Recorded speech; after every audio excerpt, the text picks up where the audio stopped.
안녕하세요. 코인우먼입니다. 오늘은 2024년 8월 8일 목요일 오전 9시 51분 경입니다. 구독과 좋아요, 알림 설정 정중히 부탁드리면서 오늘 영상 시작하겠습니다. 오늘은 그토록 기다리고 기다리던 날입니다. 이렇게 기분이 좋은 날에 생각보다 담담하게 방송할 수 있다는 것이 매우 놀랍기도 하면서 또 오랜 기다림이 우리 구독자분들과 함께 인내심을 키웠나 보다 라는 생각이 듭니다.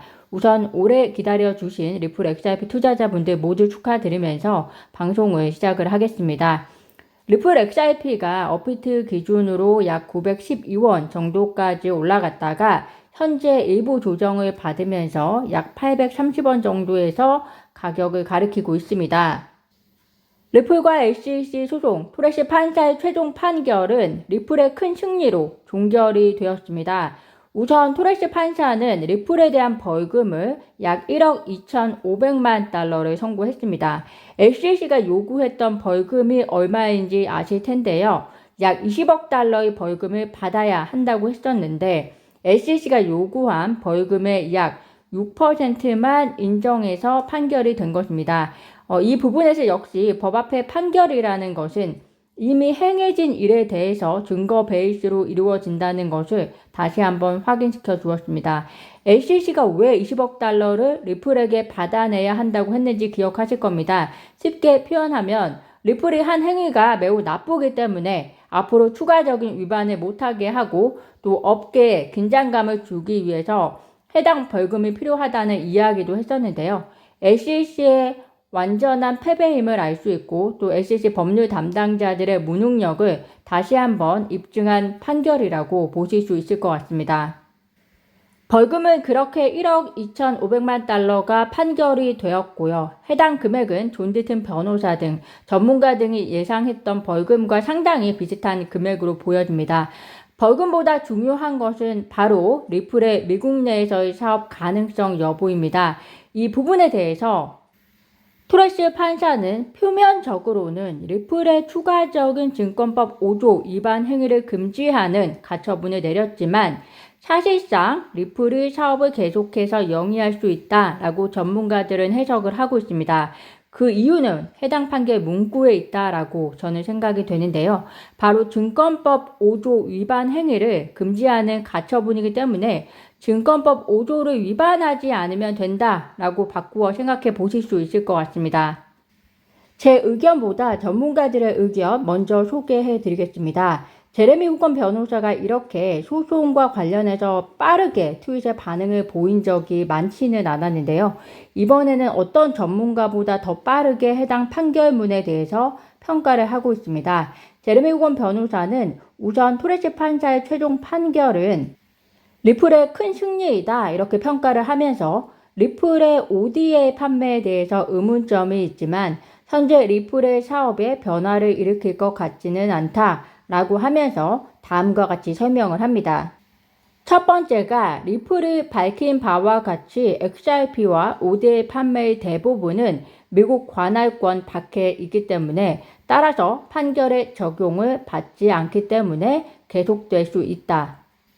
두 번째, 리플은 XRP 판매를 증권으로 등록하지 않아도 되는 등록 면제 항목으로 진행하게 되면 기관에 판매할 수 있다. 면제할 수 있는 주요 요건은 5가지 정도 되는데 나의 머릿속에는 2가지 리플이 실행 가능한 옵션을 생각해 볼 수 있다. 세 번째, 판사는 SEC가 제시한 ODL에 대한 정의를 궁극적으로 받아들이지 않았기 때문에 만약 리플이 위반했다고 느낀다면 그 위반에 대한 증거를 제시해야 할 것이다. 그런데 그렇게 되면 리플은 XRP가 단 1초 동안만 유지될 때 이익에 대한 기대가 있을 수 없다라는 주장을 제기할 수 있다. 즉, 이 말은 만약 SEC가 계속해서 ODA 판매가 증권법 위반이다라고 이야기를 한다면 그 증거를 제시해야 하는데요.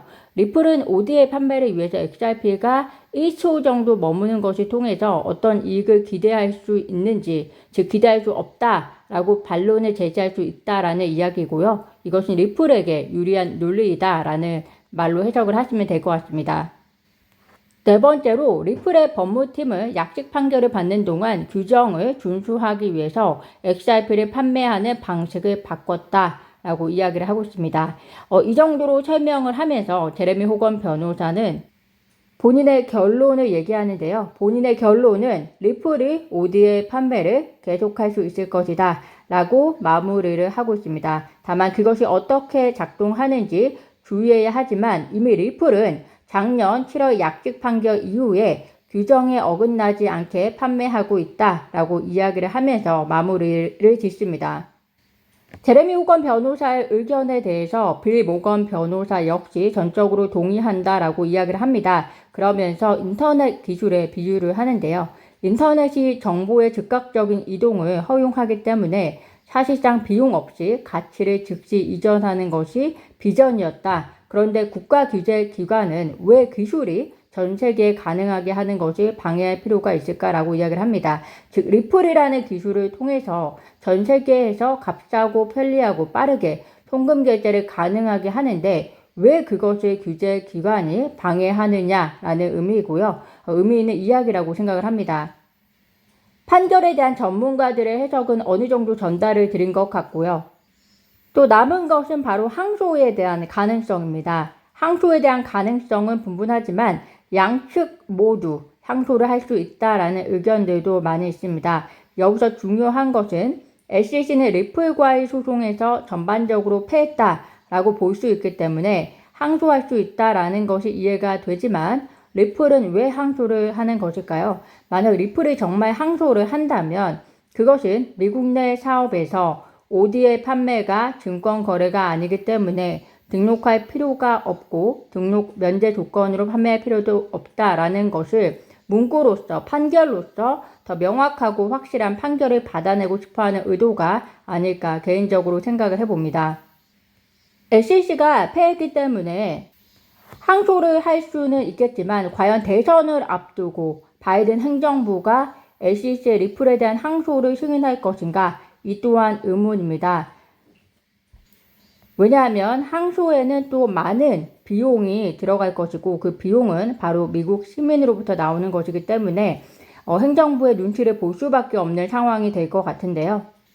현재 오늘 이른 오전에 최종 판결이 이루어졌기 때문에 항소 관련돼서 진행되는 분위기는 좀 더 살펴봐야 할 것으로 보이고요. 다만 만약 항소를 한다면 오늘로부터 최종 판결이 난 이후로부터 60일 이내에 항소를 해야 하는 점 참고하시면 좋을 것 같습니다.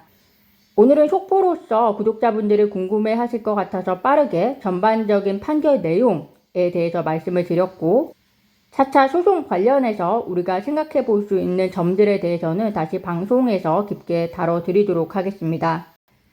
다시 한번 최종 판결을 오래 기다려주신 투자자분들에게 축하의 말씀을 전하면서요. 오늘 제 영상은 이것으로 마무리하겠습니다.